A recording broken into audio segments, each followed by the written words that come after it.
Mit navn er Cecilie Eriksen. Jeg rider for det danske seniorlandshold i military og er regerende Danmarksmester med min hest Calvin her. For 2 år siden skulle min familie og jeg have anlagt ny ridebane, og vi var totalt i tvivl om, hvad vi skulle have lavet af toplag.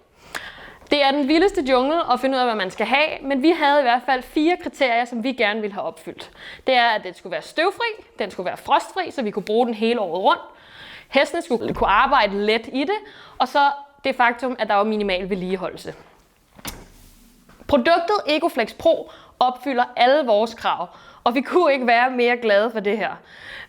Det støver ikke om sommeren, som er et kæmpe problem, som alle kender til, der rider. Om vinteren fryser det ikke til. Der er faktisk ikke noget at sætte en finger på i forhold til det, hvad vi gerne vil have.